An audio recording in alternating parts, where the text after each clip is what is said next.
Bismillahirrahmanirrahim. Assalamualaikum warahmatullahi wabarakatuh. Alhamdulillah wa syukurillah wa la hawla wa la quwwata illa billah. Asyhadu an la ilaha illallah wahdahu la syarikalah wa asyhadu anna Muhammadan abduhu wa rasuluh alladzi la nabiyya wa la rasula ba'da. Puja puji syukur kehadirat Allah Subhanahu wa taala yang telah melimpahkan rahmat serta kasih sayangnya pada kita. Tak lupa kami senantiasa mendoakan kepada seluruh pemirsa, semoga dalam berkah Allah Subhanahu wa taala sehat walafiat serta lapang hati dan rizkinya, dan dimudahkan segala urusannya. Pemirsa yang dirahmati Allah Subhanahu wa taala, adapun kajian kita atau pembahasan kita kali ini adalah tentang tuntutan syahadat. Kualitas syahadat sangat dipengaruhi sejauh mana seseorang konsekuen dan konsisten dengan tuntutan pernyataannya. Tuntutan syahadat antara lain, yang pertama, Allah Subhanahu wa taala, Rasulullah sallallahu alaihi wasallam atau sunnahnya, dan jihad fi sabilillah harus diletakkan pada kedudukan yang tertinggi sebagai tujuan hidup dan warna hidup kita sehari-hari, sebagaimana yang difirmankan Allah Subhanahu wa taala dalam surat At-Taubah ayat 24. A'udzu billahi minasyaitonir rajim. Bismillahirrahmanirrahim. Qul in kana aba'ukum wa abna'ukum wa ikhwanukum wa azwajukum wa ashiratukum wa amwalun niktaraftumuha wa tijaratun tahshawna kasadaha wa masakinu tardawnaha ahabba ilaikum minallahi wa rasulihi wa jihadin fi sabilihi fatarabbasu hatta ya'tiyallahu bi amrih wallahu la yahdil qaumal fasiqin. Katakanlah, jika bapak-bapakmu, anak-anakmu, saudara-saudaramu, istri-istrimu, keluargamu, harta kekayaan yang kamu usahakan, perdagangan yang kamu khawatirkan kerugiannya, dan rumah-rumah tempat tinggal yang kamu sukai lebih kamu cintai daripada Allah dan Rasulnya serta jihad di jalannya, maka tunggulah sampai Allah memberikan keputusannya, dan Allah tidak memberi petunjuk kepada orang-orang fasik. Tuntutan syahadat yang kedua, sesama manusia adalah sama sebagai hamba Allah Subhanahu wa taala.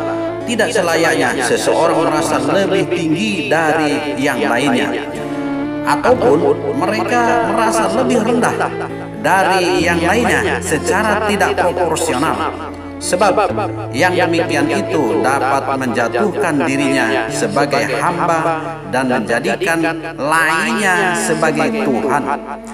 Yang menentukan kemuliaan seseorang bukan status sosial, keturunan, harta, dan kebangsaan, tetapi ketakwaannya kepada Allah Subhanahu wa taala. Karena itu, seorang mukmin harus menjauhi sifat sombong. Kalaupun ada kebaikan pada dirinya, itu semata-mata karunia Allah Subhanahu wa taala.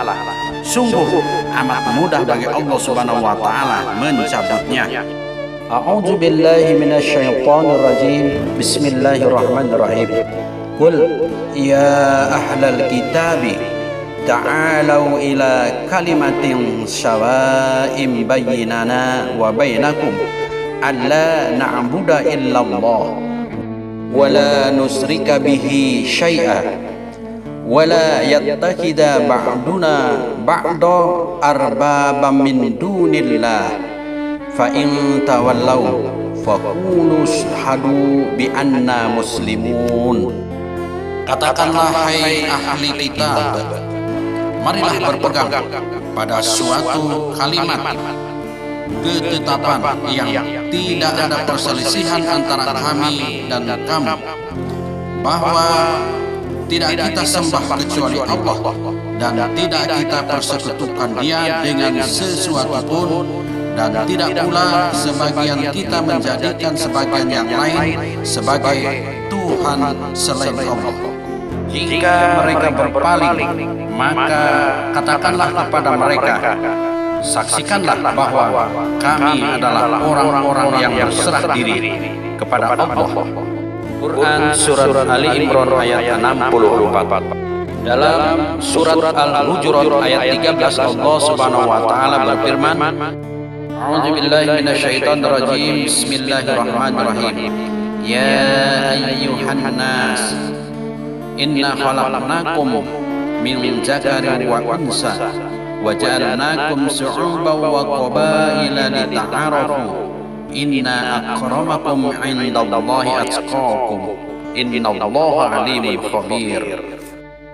Hai manusia, sesungguhnya kami menciptakan kamu dari seorang laki-laki dan seorang perempuan, dan menjadikan kamu berbangsa-bangsa dan bersuku-suku supaya kamu saling mengenal.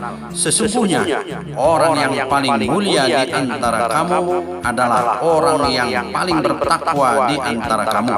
Sesungguhnya Allah Maha mengetahui lagi Maha mengenal.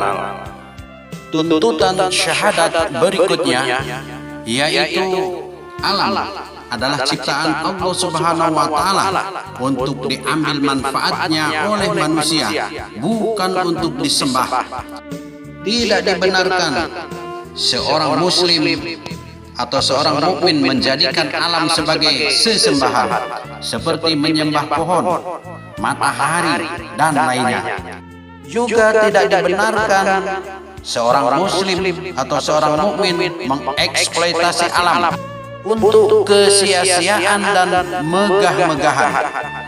Seorang mukmin menjadikan hanya Allah Subhanahu wa Ta'ala sebagai sesembahan, dan alam dimanfaatkan sebagai karunia dari Allah Subhanahu wa Ta'ala, seraya bersyukur kepadanya dengan memanfaatkannya semaksimal mungkin.